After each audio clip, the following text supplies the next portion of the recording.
ये वाक़या एक चरवाहे का है जो गरीब आदमी बकरियां चराया करता था और शाम को घर वापस आ जाता। एक दिन बकरियां तो घर आ गई मगर चरवाहा घर ना आया।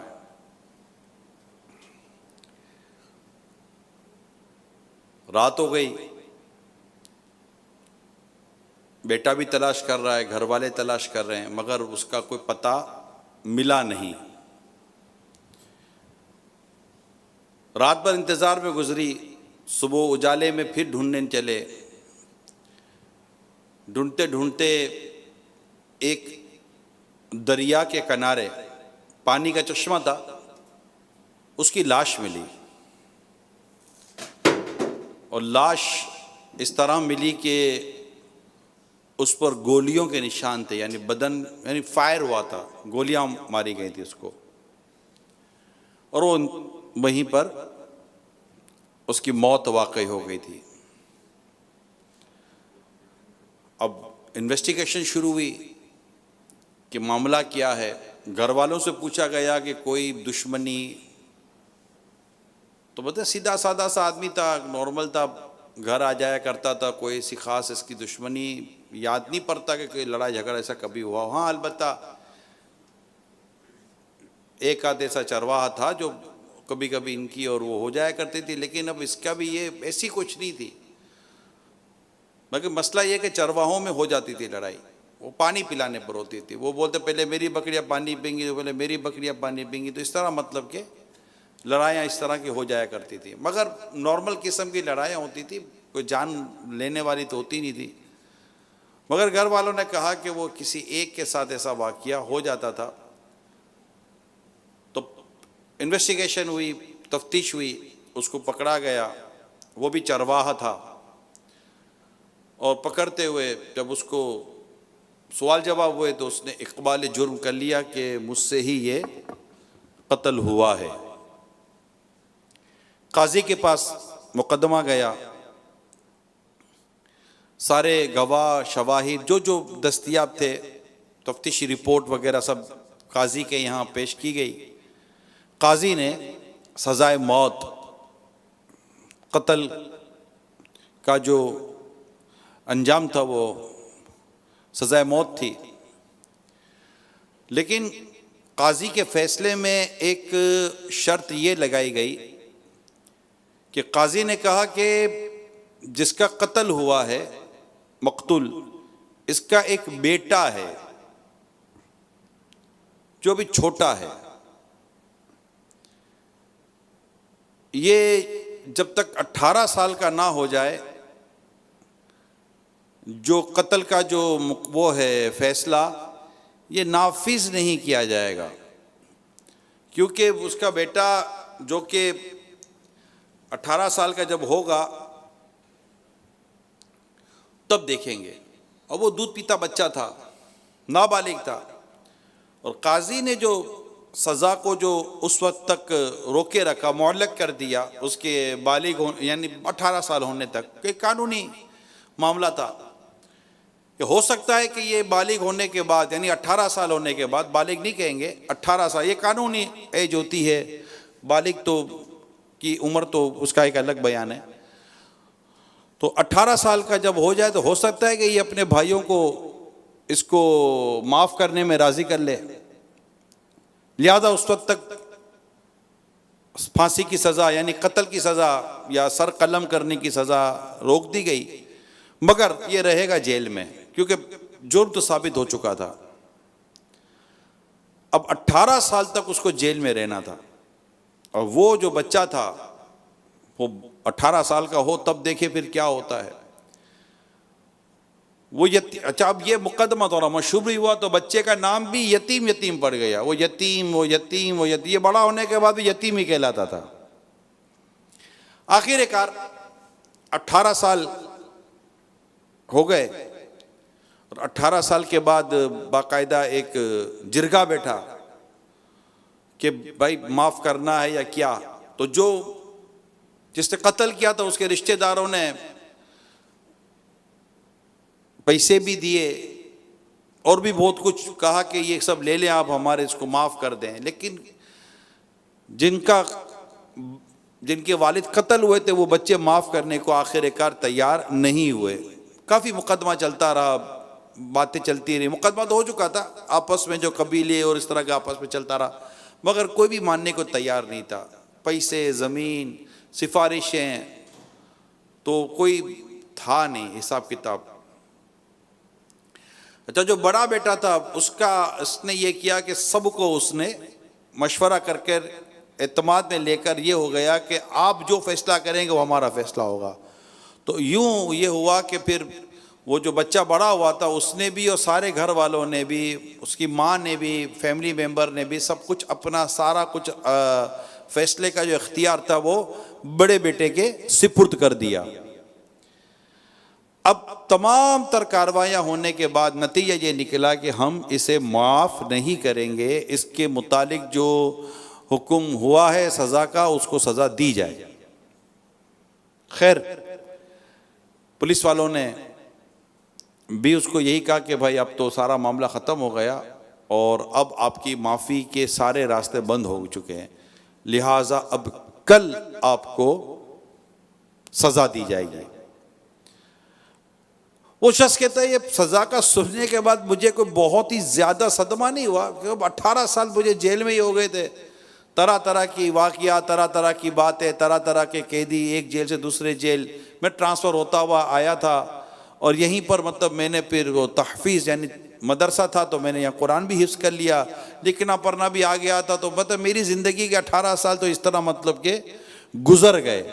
अब मेरी उम्र थी 60 साल की, यानी वो आदमी कह रहे 42 साल की उम्र थी जब उसे कत्ल हुआ, 18 साल इंतज़ार हुआ, तो उसकी उम्र हो गई 60 साल की। मतलब 60 साल की वैसे मेरी उम्र हो चुकी है। खैर, फिर भी सज़ा का निफाज तो सज़ा का निफाज है। अगले दिन उसे बेड़ियां वगैरह लगाकर बाकायदा एक पुलिस के साथ उस जगह लाया गया जहां उसका सर कलम होना था। जी हाँ, तलवार से सर कलम होना था। और वहां पर एक था कि लोग जमा होंगे और सज़ा देखेंगे कातिल की, कि कातिल को क्या सज़ा दी जाती है। वो शख्स कहता है मेरे आंखों पर पट्टी बंधी हुई थी या मुंह पर कपड़ा डाला हुआ था, लेकिन मुझे लोगों की आवाज़ आ रही थी, लोगों की आवाज़ आ रही थी। मुझे बिठा दिया गया। एक बार फिर काजी ने मेरा जुर्म बयान किया और जुर्म बयान करने के बाद मेरी सज़ा बयान की और फिर यह हुक्म हुआ कि अब इसकी गर्दन उसके जिस्म से अलग कर दी जाए। तलवार के निकलने की आवाज़ मैंने सुनी और मैंने कलीमा भी पढ़ा और तलवार जैसे ही मेरी गर्दन तक आई, अचानक एक आवाज़ इस मजमे में जहां लोग जमा थे, एक आवाज़ गूंजी। वो आवाज़ क्या थी? आवाज़ थी गफ़रतु अन्का लिवज्हिल्लाहि तआला, जाओ मैंने तुम्हें अल्लाह की रिज़ा के लिए माफ़ कर दिया। ये आवाज़ जो कत्ल हुआ था उसके बड़े बेटे की आवाज़ थी। अब लोग तो इसमें कि अब इसकी लाश होगी, अब वो खुद कहता है कि मैं तो बेहोश हो गया था, एक आवाज़ कान में जैसे आई लेकिन मैं बेहोश हो गया था। कि उसका तो ये था कि अब मेरी तो गर्दन गई, तो एक कैफियत बनती होगी।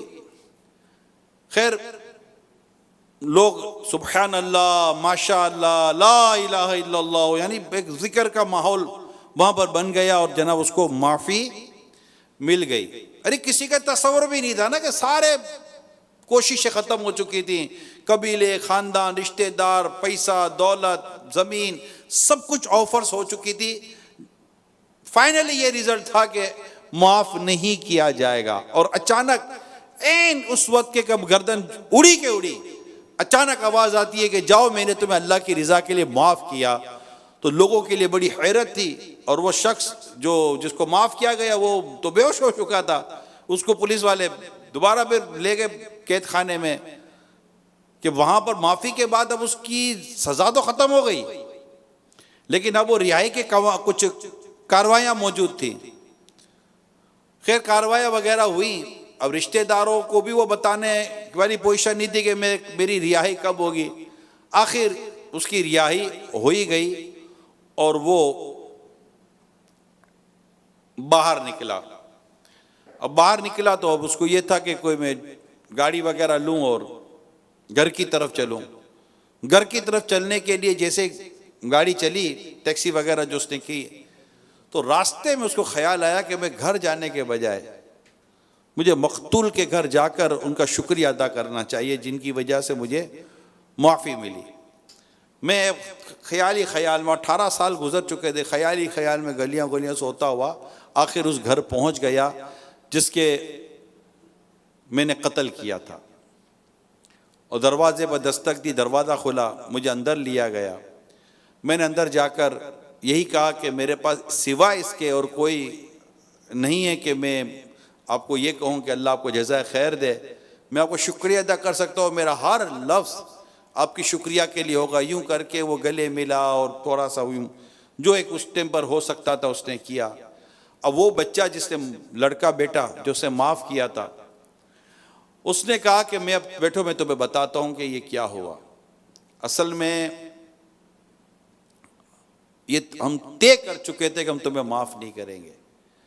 जब भी कोई हमारे पास तुम्हारी सिफारिश लेकर आता, हमारी आंखों के सामने हमारे वालिद का चेहरा आ जाता। बस हमें एक ही धुन थी कि हमें बदला चाहिए। हम बस तुम्हारी लाश देखना चाहते थे, हम यही देखना चाहते थे कि तुम्हारी गर्दन जिस्म से जुदा हो जाए, तभी हमको ठंडक मिलती, क्योंकि तुमने हमारे बाप को कत्ल किया था।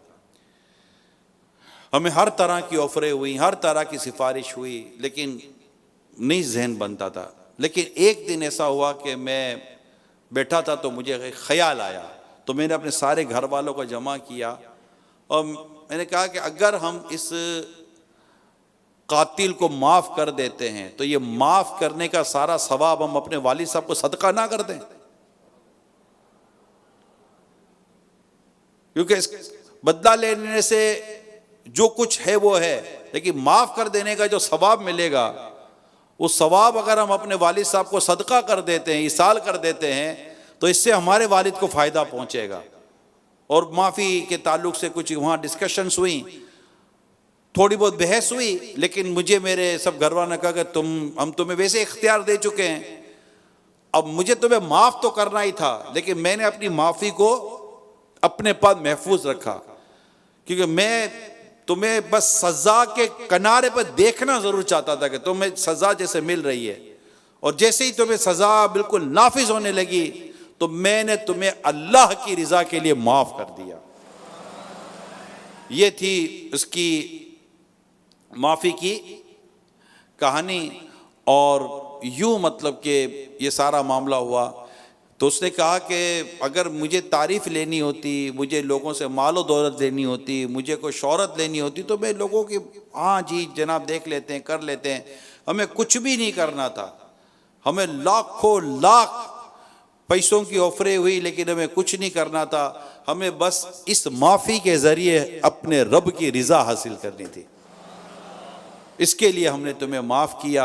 अगरचे अब ये वाक्य तो सारा बयान हो गया प्यारे इस्लाम भाइयों, अगरचे इस शख्स ने शोहरत के लिए माफ़ नहीं किया, मगर आज बरसों गुजरने के बाद भी इस वाक़े की वजह से उस शख्स की शोहरत मौजूद है, उसे माफ़ कर दी। जी हाँ मेरे प्यारे इस्लाम भाइयों, कुदरत होने के बावजूद, इख्तियार होने के बावजूद, काबू होने के बावजूद कि मैं बदला ले सकता हूं, माफ कर देना ये हिम्मत वालों का काम है। हमारे आका मक्की मदनी मुस्तफ़ा सल्लल्लाहु ताला अलैहि वसल्लम ने फतेह मक्का के वक्त हमारे लिए एक कितनी ज़बरदस्त मिसाल कायम की कि उस वक्त जितने वो जमातें जिन्होंने मेरे आका सल्लल्लाहु अलैहि वसल्लम को तकलीफ़ें पहुँचा दी, कैसे कैसे लोग जमाते, मगर ला तसरीबा अलैकुमुल यौम फरमा करके आज तुम पर कोई मलामत नहीं, यानी माफ़ कर दिया मेरे आका सल्लल्लाहु अलैहि वसल्लम ने, जाओ तुम सब आज़ाद हो, माफ़ी अता फरमा दी। और एक ऐसी मिसाल कायम कर दी जो रहती दुनिया तक ये मिसाल रहेगी। ऐसी मिसाल, ऐसी माफ़ी की मिसाल कौन ला सकता है? लेकिन रसूल पाक साहिब लौलाक सल्लल्लाहु ताला अलैहि वसल्लम का जिन्हें फैज़ान नसीब हो जाए, बरकतें नसीब हों, आपकी किरदार का उसे सदका नसीब हो, तो मेरे प्यारे से भाइयों वो माफ़ कर दिया करते हैं। माफ़ करना इख्तियार कीजिए, माफ़ कर दीजिए। मुझे बहुत तकलीफ पहुंचाई है, बहुत तकलीफ पहुंचाई है जी, जी आपको नहीं बता सकता, इसने मुझे बहुत तकलीफ पहुंचाई है, बहुत मुझे मतलब मेरा दिल तोड़ दिया, मेरा यूं कर दिया, मेरा ये कर दिया। अच्छा, बहुत तकलीफ पहुंचाई है, बहुत तकलीफ पहुंचाई है। आओ फिर मैं तुम्हें एक हदीस सुनाता हूं। सुभान अल्लाह, कुर्बान जाऊं प्यारे आका सल्लल्लाहु ताला अलैहि वसल्लम के इरशाद पर। प्यारे आका सल्लल्लाहु अलैहि वसल्लम फरमाते, रहम किया करो, तुम पर रहम किया जाएगा, और माफ करना इख्तियार करो, अल्लाह ताला तुम्हें माफ फरमा देगा, माफ कर देगा। जितनी बड़ी तकलीफ पहुंचाइए माफ कर दें, दरगुजर से काम लें।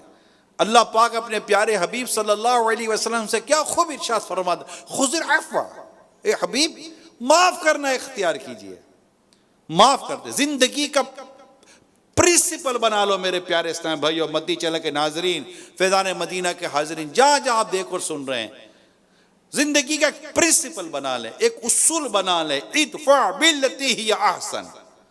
अल्लाह पाक कुरान करीम में बड़ा खूब इरशाद फरमाता है, ए सुनने वाले बुराई को भलाई से टाल। ये एक जिंदगी का एक मिशन बना लें हम। अल्लाह तौफीक दे, अल्लाह हमें मुस्बत सोच अता फरमा, अल्लाह हमें सब्र दे, बर्दाश्त दे, माफ करने का हौसला, माफ करने का जज्बा दे, सब्र करने का अल्लाह हमें जज्बा दे। जिंदगी का ये प्रिंसिपल बन गया ना, इदफ़ा बिल्लती हिय अहसन, ए सुनने वाले बुराई को भलाई से टाल। इसका नतीजा इतना खूबसूरत है, फ़इज़ल लज़ी बैनका व बैनहु अदावतुन कअन्नहु वलियुन हमीम, जब भी कि तुझ में और उसमें दुश्मनी थी, ऐसे हो जाएगा जैसे गहरा दोस्त। कमाल है, माफ कर दें, दरगुजर से काम लें। कितनी बड़ी तकलीफ पहुंचाई, मगर है ना, अफ़ज़लुल आमाल अहमज़ुहा, अफजल अमल वो है जिसमें ज़हमत ज्यादा हो। माफ कर दें। मेरे आका सल्लल्लाहु अलैहि वसल्लम की तरबियत देखिए कि सैयदना सिद्दीक़ अकबर रज़ियल्लाहु ताला अन्हु ने भी माफ़ किया। जब आपकी शहजादी हज़रत आयशा सिद्दीक़ा रज़ियल्लाहु ताला अन्हा पर तोहमत लगाई गई, बहुतान बांधा गया, बाप के कलेजे को कितनी, बाप के दिल को कितनी तकलीफ पहुंची होगी, मगर कुरान करीम क्या खूब इरशाद फरमाता है, वलयाफ़ू वलयस्फ़हू, चाहिए कि माफ़ करें और दरगुजर से काम लें। सिद्दीक़ अकबर रज़ियल्लाहु ताला अन्हु ने माफ़ कर दिया जिन्हें माफ़ करना था, दरगुजर से काम लिया जिनसे दरगुजर करना था, इनसे वो सिले रहमी का सिलसिला आपने जारी रखा। मेरे प्यारे से भाइयों, हमारे इस्लाम की ये जो खूबसूरत तालीम है ना, माफ़ कर देना, माफ़ कर देना, दरगुजर से काम लेना, इतनी खूबसूरत तालीम, माशरा कितना खूबसूरत हो जाए। बात बात में बदला लेना, देख लूंगा क्या समझता है, जानता नहीं है मुझे, भाई दी जानता था, आप जान गए, बदमाश हो यार, अब क्या तरिया मार रहे हो, क्या बदमाशियां कर रहे हो। भाई हम इंसान हैं, इंसान है, इंसानों में रहते हैं, इंसानियत के साथ ही रहना होगा हमें, और क्या जिंदगी का हम अंदाज इख्तियार करेंगे। मैं एक आध मिसाल पहले भी मैंने दी थी, शायद आपको याद हो, नाजरीन को याद हो, हाजरीन में भी बात होकर नहीं होते, नाजरीन में भी नहीं होते। एक शख्स दरिया के किनारे बैठा था, एक बिच्छू डूब रहा था, उसे रहम आया, उसने बिच्छू को पकड़ा कि बिच्छू डूब ना जाए। जैसे बिच्छू पकड़ा, बिच्छू ने डंक मारा। अब बिच्छू का काम क्या है, डसना, उससे डंक मार दिया, डंक मारा, उसे छोड़ दिया, तकलीफ हुई, जैसी तकलीफ हुई उसे छोड़ दिया, और देखो फिर डूब रहा है, उसे फिर रहम आया, उसे फिर पकड़ लिया, डूबना नहीं चाहिए, उसे अपनी फितरत, उसे फिर उसको तकलीफ पहुंचाई, उसे फिर छोड़ दिया, उसको फिर रहम आया, डूबना नहीं चाहिए, फिर पकड़ लिया। किसी ने कहा अजीब आदमी हो, अरे भाई ये हैवान है, हैवानियत से बाज थोड़ी कोई आएगा। तो शख्स जवाब देता है, जब ये हैवान होकर हैवानियत से बाज ना आए, मैं इंसान होकर इंसानियत से कैसे बाज आ जाऊं। एक समझाने के लिए बात की गई है, ये समझाने के लिए बात की गई है। सुभान अल्लाह। प्यारे आका सल्लल्लाहु ताला अलैहि वसल्लम की हदीस सुनिए, सदका देने से माल कम नहीं होता, और बंदा किसी का कसूर माफ करे तो अल्लाह पाक उस माफ करने वाले की इज्जत ही बढ़ाएगा, और जो अल्लाह के लिए तवाज़ु यानी आजिज़ी करे अल्लाह पाक उसे बुलंद फरमाएगा। हज़रत सैयदना मूसा कलीमुल्लाह अला नबीना व अलैहिस्सलाम ने अर्ज की, ए रब्बे करीम, तेरे नजदीक कौन सा बंदा ज्यादा इज्जत वाला है? फरमाया, वो जो बदला लेने की कुदरत के बावजूद माफ कर दे, कुदरत के बावजूद माफ कर दे। हजरत सैयदना जरीर रज़ी अल्लाह ताला अन्हु से मरवी है, रसूल पाक सल्लल्लाहु अलैहि वसल्लम ने इरशाद फरमाया, जो रहम नहीं करता उस पर रहम नहीं किया जाता, और जो माफ नहीं करता उसको माफ नहीं किया जाएगा। हज़रत सैयद उक़बा बिन आमिर रज़ी अल्लाह ताला अन्हु कहते हैं, मैंने रसूल पाक सल्लल्लाहु अलैहि वसल्लम की मुलाकात का शर्फ पाया। मुलाकात हुई तो फौरन हुजूर सल्लल्लाहु अलैहि वसल्लम का मुबारक हाथ थाम लिया, और आपने मेरे हाथ को जल्दी से पकड़ लिया। फिर फरमाया, उक़बा, दुनिया और आखिरत के अफजल अखलाक ये हैं कि तुम उसको मिलाओ जो तुम्हें जुदा करे, और जो तुम पर जुल्म करे उसे माफ कर दो, और जो ये चाहे कि उम्र में दराजी यानी उम्र बढ़े, रिस्क में कुशादगी, वो अपने रिश्तेदारों के साथ सिले रहमी यानी अच्छा सलूक करे। अल्लाह पाक हम सबको मुआफ करने वाली ये तबीयत अता फरमा दे। हज़रत सैयदना अनस रज़ी अल्लाह ताला अन्हु से मरवी है, रसूल पाक सल्लल्लाहु अलैहि वसल्लम इरशाद फरमाए, क़यामत के रोज़ ऐलान किया जाएगा, जिसका अजर अल्लाह के जिम्मे करम पर है वो उठे और जन्नत में दाखिल हो जाए। पूछा जाएगा किसके लिए अजर है, तो ऐलान करने वाला कहेगा उन लोगों के लिए जो मुआफ करने वाले हैं। तो हजारों आदमी खड़े होंगे और बिला हिसाब जन्नत में दाखिल हो जाएंगे। वल्लाह क्या खूबसूरत और कितना प्यारा अमल है बिला हिसाब जन्नत में दाखिल होने का। बस ज़हन बना लो मेरे प्यारे इस्लामी भाइयों, माफ कर देंगे हैं? क्या ज़हन बनाने की कोशिश करें? माफ कर देंगे। बस नाज़रीन हाज़रीन जो भी हैं, बहुत तकलीफ पहुंचे, माफ कर दो यार। नहीं बस मैं अब क्या बताऊं, ना बताएं, माफ कर दो यार। आपको नहीं पता, मुझे नहीं पता, ना मुझे नहीं पता चले, कोई मसला नहीं है, माफ कर दो, अल्लाह के लिए माफ कर दो।